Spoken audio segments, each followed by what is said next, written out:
Ondansetron தடுப்பூசியை தயாரித்த இந்தியாவின் மான் பார்மடிகஸ் தனியார் நிறுவனத்தின் அனைத்து தடுப்பூசிகளையும் இலங்கையில் உள்ள மருத்துவமனைகளிலிருந்து பயன்படுத்துவதை தேசிய மருந்துகள் ஒழுங்குமுறை அதிகார சபை தற்காலிகமாக தடை செய்துள்ளது. குறித்த தடுப்பூசி தயாரிப்பில் ஏற்பட்ட தவறினால் சில சிக்கல்கள் ஏற்பட்டதாக கூறப்படும் சந்தேகத்தின் பேரில் இந்த தீர்மானம் எடுக்கப்பட்டதாக இலங்கையின் தேசிய மருந்துகள் ஒழுங்குபடுத்தும் அதிகார சபை தலைவர் ஆனந்த விஜயவிக்ரம தெரிவித்துள்ளார். தடுப்பூசியில் ஒரு வகை கிருமி இருப்பதாக பல மருத்துவமனைகளிலிருந்து பெறப்பட்ட முறைப்பாடுகளை கருத்தில் கொண்டு அவை பயன்பாட்டிலிருந்து நீக்கப்பட்டுள்ளதாக அவர் தெரிவித்துள்ளார். இதனிடையே ஒன்டான்செட்ரான் தடுப்பூசி குறித்து முறையான விசாரணை ஆரம்பிக்கப்பட்டுள்ளதாக சுகாதார அமைச்சர் நலிந்த ஜெயதிச தெரிவித்துள்ளார். ஒன்டான்செட்ரான் என்பது வாந்தி போன்றவற்றை கட்டுப்படுத்துவதற்காக நோயாளிகளுக்கு வழங்கப்படும் தடுப்பூசியாகும். இது நாட்டில் உள்ள அனைத்து மருத்துவமனைகளிலும் பரவலாக பயன்படுத்தப்படுகிறது. இருப்பினும் கடந்த 12ஆம் தேதி ஒன்டான்செட்ரான் எனப்படும் தடுப்பூசியின் 4 தொகுதிகளையும் பாவனையிலிருந்து உடனடியாக நீக்குமாறு மருந்தை இறக்குமதி செய்யும் தனியார் நிறுவனத்திற்கு தேசிய மருந்துகள் ஒழுங்குமுறை அதிகார சபை பணிப்புரை விடுத்திருந்தது. குறிப்பாக தடுப்பூசியில் சிக்கல்கள் இருப்பதாக கிடைத்த தகவல்களுக்கு அமைய கண்டி தேசிய மருத்துவமனையின் நுண்ணுயிரியல் துறை நடத்திய ஆய்வில் தடுப்பூசியில் மாதிரியில் சந்தேகிக்கப்படும் நோய் கிருமி இருப்பது தெரியவந்ததை தொடர்ந்து தடுப்பூசி இடைநிறுத்த பணிப்புரை விடுக்கப்பட்டது. முன்னதாக கண்டி தேசிய மருத்துவமனையின் நோயாளிகள் பலருக்கு இந்த தடுப்பூசியை பெற்ற பின்னர் காய்ச்சல் ஏற்பட்டதை அடுத்தே குறித்த தடுப்பூசி பரிசோதனைக்கு உட்படுத்தப்பட்டது. இது தொடர்பான முதற்கட்ட அறிக்கைகள் வேறு பல மருத்துவமனைகளில் இருந்து பெறப்பட்டதாகவும் தேசிய மருந்துகள் ஒழுங்குமுறை அதிகார சபை தெரிவித்துள்ளது. இந்த நிலையில் சந்தேகத்திற்குரிய தடுப்பூசிகளில் சுமார் 2,70,000 தடுப்பூசிகள் நாட்டிற்கு இறக்குமதி செய்யப்பட்டதாகவும் கடந்த 12ஆம் தேதி முதல் மருத்துவமனைகளிலிருந்து அவற்றை அகற்ற நடவடிக்கை எடுக்கப்பட்டுள்ளதாகவும் தேசிய மருந்துகள் ஒழுங்குமுறை அதிகார சபையின் தலைவர் ஆனந்த விஜயவிக்ரம தெரிவித்துள்ளார். இருப்பினும் தடுப்பூசிகள் மருத்துவமனைகளிலிருந்து அகற்றப்படுவதற்கு முன்பு சுமார் 2,20,000 தடுப்பூசிகள் பயன்படுத்தப்பட்டதாகவும் அவர் தெரிவித்துள்ளார்.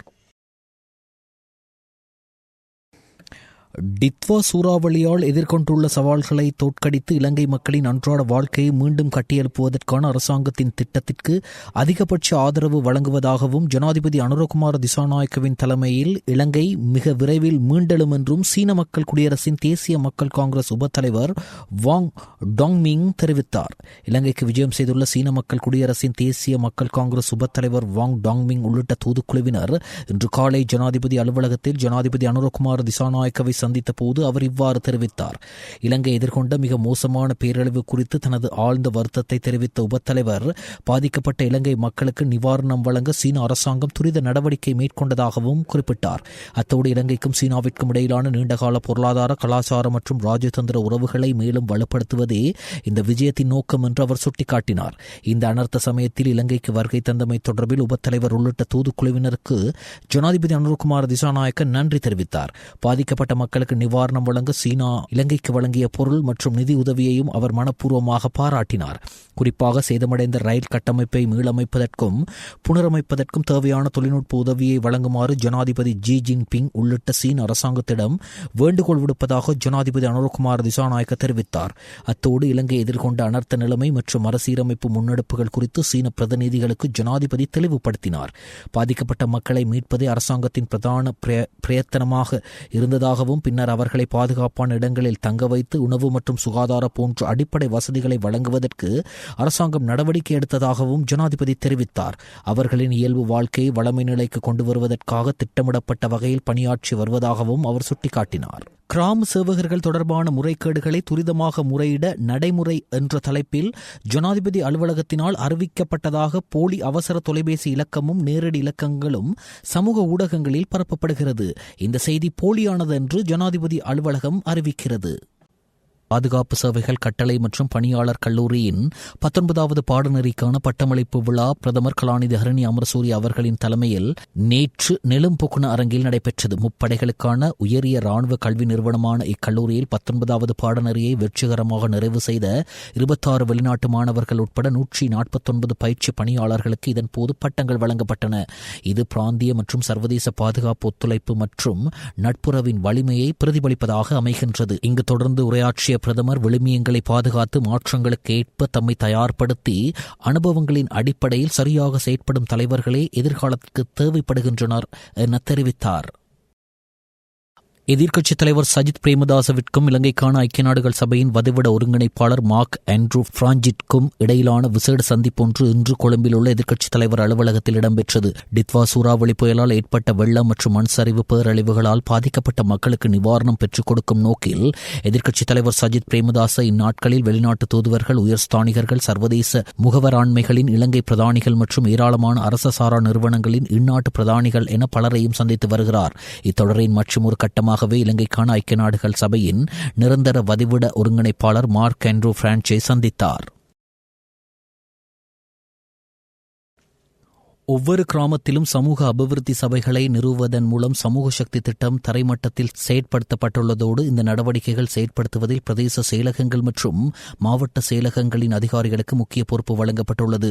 சமூக சக்தி தேசிய வறுமை ஒழிப்பு திட்டத்தை செயற்படுத்துவதுடன் இணைந்ததாக மாவட்ட மற்றும் பிரதேச செயலகங்களில் உள்ள அரசு அதிகாரிகளுக்கு தெளிவுபடுத்துவதற்கான பயிற்சி திட்டத் தொடரின் மற்றொரு கட்டம் நேற்று ரன்மினிதென்ன டெலிசினிமா கிராமத்தில் ஆரம்பமானது. இந்த திட்டம் இன்றும் நடைபெறுகிறது. மாத்தறை மற்றும் மொனராகல மாவட்டங்களைச் சேர்ந்த அரசு அதிகாரிகள் இந்த நிகழ்ச்சியில் பங்கேற்றதோடு சமூக சக்தி தேசிய திட்டத்தை செயற்படுத்தும் போது அரசு அதிகாரிகள் அறிந்திருக்க வேண்டிய விடயங்கள், சமூக அபிவிருத்தி சபைகள் நிறுவுதல் மற்றும் சமூக வலுவூட்டலுக்காக அரசு அதிகாரிகளாக எவ்வாறு செயற்படுவது என்பது குறித்து தெளிவுபடுத்தப்பட்டது. இந்த நிகழ்ச்சி திட்டம் சமூக சக்தி செயலகம் மற்றும் கிராமிய அபிவிருத்தி, சமூக பாதுகாப்பு மற்றும் சமூக வலுவூட்டல் அமைச்சுடன் இணைந்து ஏற்பாடு செய்யப்பட்டு 9 மாகாணங்களில் செயற்படுத்தப்படுகிறது. இதுவரை 8 மாகாணங்களில் பயிற்சிகள் நிறைவு செய்யப்பட்டுள்ளது. டித்வா சூறாவளியால் பாதிக்கப்பட்ட மக்களின் அன்றாட வாழ்க்கையையும் அனர்த்தத்தில் பாதிக்கப்பட்ட நாட்டையும் மீண்டும் கட்டியெழுப்புவதற்காக தொடங்கப்பட்ட ரீபில்டிங் ஸ்ரீலங்கா நிதியத்திற்கு உள்நாட்டு மற்றும் வெளிநாட்டு அமைப்புகள், வர்த்தகர்கள் மற்றும் பரோபகாரிகளிடமிருந்து நாளாந்தம் நன்கொடைகள் கிடைத்து வருகிறது. அதன்படி யூனியன் கெமிக்கல்ஸ் லங்கா PLC நிறுவனம் 1 மில்லியன் ரூபாய் நிதியை நன்கொடையாக வழங்கியது. அதற்கான காசோலையை ஜனாதிபதி அலுவலகத்தில் ஜனாதிபதியின் செயலாளர் கலாநிதி நந்திக சனத் குமாரநாயக்கவிடம் யூனியன் கெமிக்கல்ஸ் லங்கா PLC நிறுவனத்தை பிரதிநிதித்துவப்படுத்தி கோசல திசாநாயக்க, காமினி குணசேகர மற்றும் UL புஷ்பகுமார் ஆகியோர் வழங்கினர். டித்வா சூறாவளியால் பாதிக்கப்பட்ட மக்களின் அன்றாட வாழ்க்கையையும் அனர்த்தத்தினால் பாதிக்கப்பட்ட நாட்டையும் மீண்டும் கட்டியெழுப்புவதற்காக தொடங்கப்பட்ட ரீபில்டிங் ஸ்ரீலங்கா நிதியத்திற்கு உள்நாட்டு மற்றும் வெளிநாட்டு அமைப்புகள், வர்த்தகர்கள் மற்றும் பரோபகாரிகளிடமிருந்து தொடர்ந்து நன்கொடைகள் கிடைத்து வருகின்றன. இந்த நிலையில் அட்டன் நேஷனல் வங்கி 100 மில்லியன் ரூபாய் நிதியை நன்கொடையாக வழங்கியதுடன் அதற்கான காசோலையை அட்டன் நேஷனல் வங்கியின் முகாமைத்துவ பணிப்பாளரும் பிரதான நிறைவேற்று அதிகாரியுமான தமித் பல்வத்த மற்றும் பிரதம செயற்பாட்டு அதிகாரி சஞ்சய் விஜயமான ஆகியோர் நேற்று ஜனாதிபதி அலுவலகத்தில் ஜனாதிபதியின் செயலாளர் கலாநிதி நந்திக சனத் குமாரநாயக்கவிடம் கையளித்தனர். டித்வா சூறாவளியால் பாதிக்கப்பட்ட மக்களின் அன்றாட வாழ்க்கையையும் அனர்த்தத்தினால் பாதிக்கப்பட்ட நாட்டையும் மீண்டும் கட்டியெழுப்புவதற்காக தொடங்கப்பட்ட ரீபில்டிங் ஸ்ரீலங்கா நிதியத்திற்கு பல உள்நாட்டு மற்றும் வெளிநாட்டு நிறுவனங்கள் மற்றும் பரோபகாரிகளிடமிருந்து தொடர்ச்சியாக நன்கொடைகள் கிடைத்து வருகிறது. அதன்படி ரேகா ஸ்ரீ ஜுவல்லரியினால் 5 மில்லியன் ரூபாய் நன்கொடை வழங்கப்பட்டது. ரேகா ஸ்ரீ ஜுவல்லரி சார்பாக அதன் பணிப்பாளர் ரெங்கசாமி சசிகரன் மற்றும் முகாமையாளர் கேதீஸ்வரன் ஆகியோர் இந்த நன்கொடைக்கான காசோலையை ஜனாதிபதி அலுவலகத்தில் ஜனாதிபதியின் செயலாளர் கலாநிதி நந்திக சனத் குமாரநாயக்கவிடம் கையளித்தனர். கடந்த நவம்பர் மாத இறுதியில் இலங்கையை தாக்கிய சூறாவளியினால் ஏற்பட்ட பேரழிவை தொடர்ந்து நாட்டிற்கு $2.5 மில்லியன் அவசர நிதியுதவி வழங்க ஜப்பான் அரசு தீர்மானித்துள்ளதாக ஜப்பானிய வெளியுறவு அமைச்சர் தொசிமிட்சு மொட்டோய்கி செவ்வாய்க்கிழமை தெரிவித்தார். இந்த நிதியுதவியானது சர்வதேச உதவி முகவர் நிலையங்கள் ஊடாக உணவுப் பொருட்கள் மற்றும் ஏனைய அத்தியாவசிய தேவைகளை உள்ளடக்கிய மனிதாபிமான உதவிகளை வழங்க பயன்படுத்தப்படும். தீவு முழுவதும் சூறாவளியால் ஏற்பட்ட நிலச்சரிவுகள் மற்றும் வெள்ளப்பெருக்கினால் 600க்கும் மேற்பட்டோர் உயிரிழந்ததோடு பரவலான சேதங்களும் இடம்பெயர்வுகளும் ஏற்பட்டுள்ளன. செய்தியாளர் சந்திப்பில் உரையாற்றிய மொடேக்கி, எமது நீண்டகால நண்பரான இலங்கைக்கு பாதிக்கப்பட்ட பகுதிகளில் விரைவான மீட்சி மற்றும் புனரமைப்பு பணிகளை உறுதி செய்வதற்காக ஜப்பான் தொடர்ந்து தடையற்ற ஆதரவை வழங்கும் என்று கூறினார். அனர்த்த நிலைமையினால் பாதிக்கப்பட்ட மக்களுக்கு இழப்பீடு வழங்கும் நடவடிக்கையில் தற்போது வழங்கப்படும் 25,000 ரூபாய் கொடுப்பனவானது 50% அதிகமானோருக்கு வழங்கப்பட்டுள்ளதாக அமைச்சரவை பேச்சாளரும் சுகாதார மற்றும் வெகுஜன ஊடகத்துறை அமைச்சருமான வைத்தியர் நலிந்த ஜெயதிச தெரிவித்தார். நேற்று நடைபெற்ற அமைச்சரவை முடிவுகளை அறிவிக்கும் ஊடகவியலாளர் சந்திப்பில் கருத்து தெரிவிக்கும் போதே அமைச்சர் இதனை குறிப்பிட்டார். ஏனைய இழப்பீடுகளை வழங்குவதற்காக அரசு அதிகாரிகள் தற்போது மதிப்பீடுகளை மேற்கொண்டு வருவதாகவும் அவர் கூறினார். பாதிக்கப்பட்ட மக்களில் கம்பகா மாவட்டத்தில் 73.4% சதவீதத்தினரும், அனுராதபுரம் மாவட்டத்தில் 70.5%, ரத்தினபுரி மாவட்டத்தில் 68.39%, மாத்தளை மாவட்டத்தில் 65.28%, குருநாகல் மாவட்டத்தில் 61.42%, இதுவரை இழப்பீடுகள் வழங்கப்பட்டு முடிந்துள்ளதாக அமைச்சர் சுட்டிக்காட்டினார். சில மாவட்டங்களில் இந்த இழப்பீட்டுத் தொகை வழங்கல் 50%க்கும் குறைவாகவே காணப்படுவதாகவும் இந்நிலையை துரிதப்படுத்த அதிகாரிகள் தற்போது தலையிட்டு வருவதாகவும் அமைச்சர் தெரிவித்தார். மேலும் இது தொடர்பான சிக்கல்களை கலந்துரையாடுவதற்காக ஜனாதிபதி தலைமையில் அனைத்து மாவட்ட செயலாளர்களுடனான கலந்துரையாடல் ஒன்று நடைபெற உள்ளதாகவும் அவர் குறிப்பிட்டார். அமைச்சர் மேலும் கருத்து தெரிவிக்கையில், இந்த அனர்த்தத்தினால் சுமார் 22 லட்சம் பேர் பாதிக்கப்பட்டனர். அனர்த்தத்தினால் அதிகளவானோர் பாதிக்கப்பட்ட சந்தர்ப்பம் இதுவாகும்.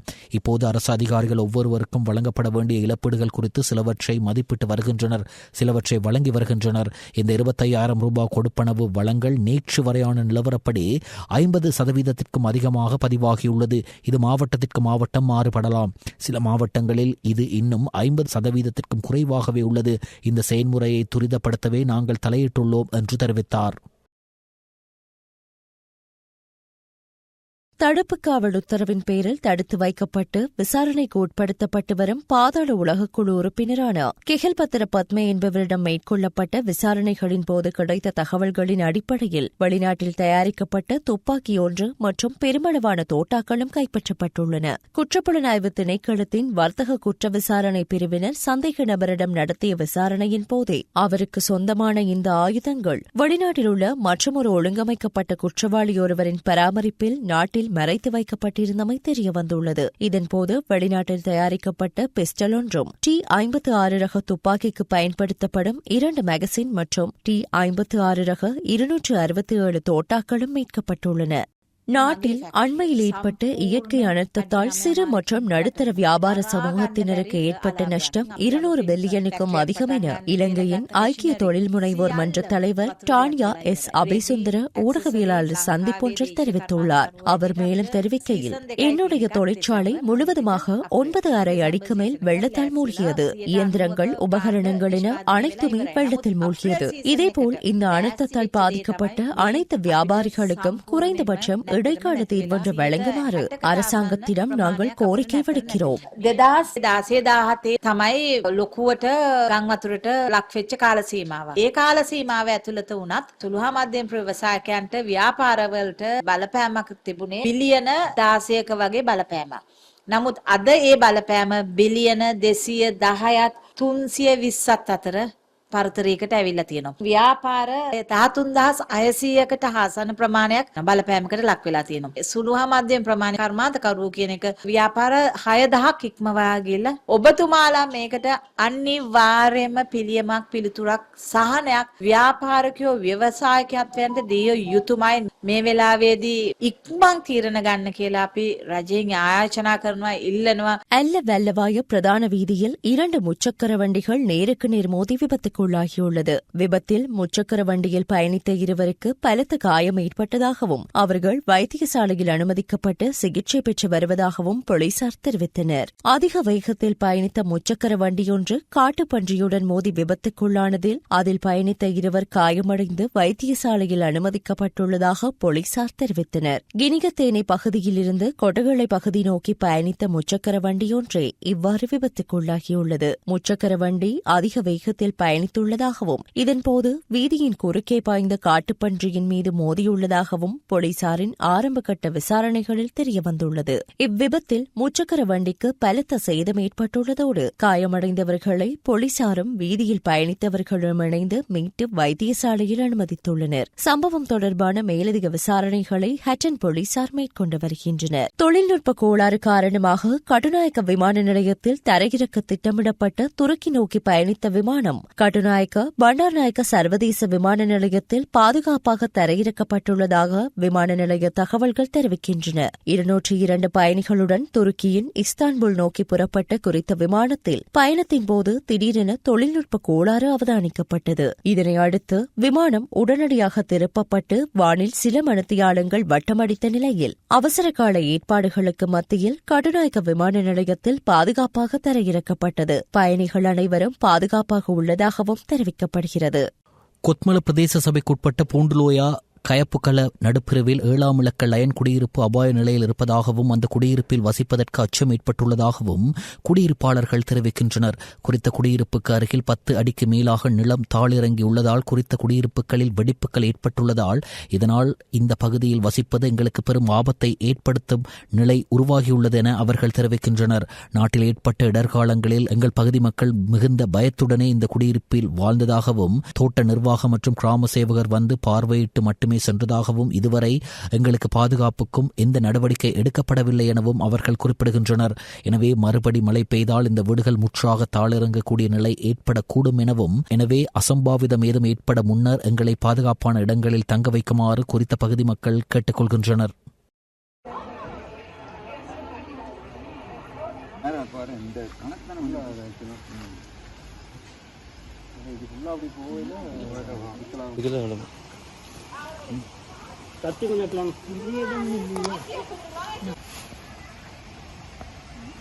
அப்படியே நேரம்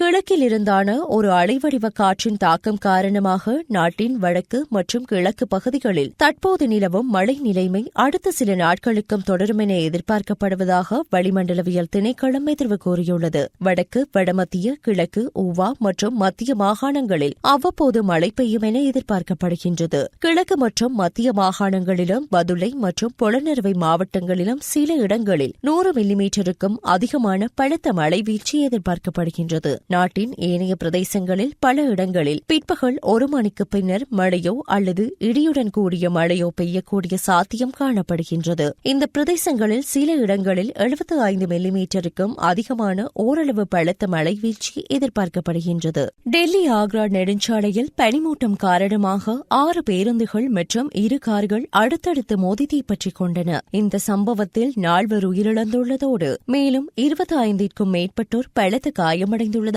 தெரிவிக்கப்பட்டுள்ளது. டெல்லியில் கடும் பனிமூட்டம் நிலவி வருகிறது. இதனால் வீதியில் பயணிக்கும் வாகனங்கள் முகப்பு விளக்குகளை எரியவிட்டபடியே செல்கின்றன. இந்த சூழலில் அடர்ந்த மூடுபனி காரணமாக 6 பேருந்துகளும் 2 கார்களும் அடுத்தடுத்து மோதிக்கொண்டதை அடுத்து தீப்பற்றி எரிய தொடங்கியதாக தெரிவிக்கப்பட்டுள்ளது. பல வாகனங்கள் முற்றிலுமாக இருந்து சாம்பலானதால் பாதிக்கப்பட்டவர்களை அடையாளம் காணும் பணியில் சிக்கல் நீடிப்பதாக அதிகாரிகள் தெரிவித்தனர். அமெரிக்க ஜனாதிபதி டொனால்டு டிரம்ப் அமெரிக்காவிற்குள் நுழைவதற்கு தடை விதிக்கப்பட்டுள்ள நாடுகளின் பட்டியலில் மேலும் 6 நாடுகளை சேர்த்துள்ளார். இதன்படி பாலஸ்தீனம், சிரியா, பர்கினா பாசோ, மாலி, நைஜர் மற்றும் தெற்கு சூடான் ஆகிய நாடுகளின் பிரஜைகள் அமெரிக்காவிற்குள் நுழைய தடை விதிக்கப்பட்டுள்ளதாக வெளிநாட்டு ஊடகங்கள் செய்தி வெளியிட்டுள்ளன. வாஷிங்டனில் நடைபெற்ற துப்பாக்கி சூட்டு சம்பவத்தில் தேசிய பாதுகாவலர் ஒருவர் உயிரிழந்து மற்றொருவர் படுகாயமடைந்த சம்பவத்தை தொடர்ந்து குடியேற்ற கட்டுப்பாடுகளை கடுமையாக்கும் நோக்கில் டிரம்ப் இந்த தீர்மானத்தை எடுத்துள்ளார். நேற்று கையெழுத்திடப்பட்ட புதிய பிரகடனத்தின் மூலம் முழுமையான அல்லது பகுதியளவு பயண கட்டுப்பாடுகள் விதிக்கப்பட்ட நாடுகளின் பட்டியல் 19 39 விரிவுபடுத்தப்பட்டுள்ளதாக வெள்ளை மாளிகை தெரிவித்துள்ளது. அமெரிக்க ஜனாதிபதி டொனால்டு டிரம்ப் உரையாற்றியதை பிபிசி நிறுவனம் திரித்து வெளியிட்டதை கூறி நஷ்ட ஈடு கேட்டு பிபிசி நிறுவனம் மீது டொனால்டு டிரம்ப் வழக்கு தொடர்ந்துள்ளார். அமெரிக்க ஜனாதிபதி டொனால்டு டிரம்ப் 2021 ஆண்டு ஜனவரி 6 உரையாற்றியதை பிபிசி செய்தி நிறுவனம் திரித்து தவறாக வெளியிட்டுள்ளதாக டிரம்ப் குற்றம் சாட்டியிருந்தார். இந்த புகார் பிபிசி செய்தி நிறுவனத்தின் பணிப்பாளர் GMJV, செய்திப்பிரிவு தலைவர் டெபோரா டேர்னஸ் ஆகியோர் ராஜினாமா செய்ய வழிவகுத்தது. இதனைத் தொடர்ந்து டிரம்ப் $10 பில்லியன் நஷ்ட ஈடு கேட்டு பிபிசி நிறுவனம் மீது வழக்கு தொடுத்துள்ளார். இலங்கை தேசிய கிரிக்கெட் அணியின் புதிய களத்தடுப்பு பயிற்றுவிப்பாளராக இந்திய தேசிய அணியின் முன்னாள் களத்தடுப்பு பயிற்றுவிப்பாளர் ஸ்ரீதர் நியமிக்கப்பட்டுள்ளார். இந்த நியமனத்தை இலங்கை கிரிக்கெட் சபை உத்தியோகபூர்வமாக அறிவித்துள்ளது. எதிர்வரும் ICC ஆடவர் T20 உலகக்கிண்ண போட்டித் தொடர் நிறைவடையும் வரையில் இவரது பதவிக்காலம் செல்லுபடியாகும் என இலங்கை கிரிக்கெட் சபை மேலும் தெரிவித்துள்ளது. இந்திய அணியின் களத்தடுப்பு தரத்தை உயர்த்துவதில் முக்கிய பங்காற்றிய ஸ்ரீதர் தற்போது இலங்கை அணியுடன் இணைந்துள்ளமை குறிப்பிடத்தக்கது.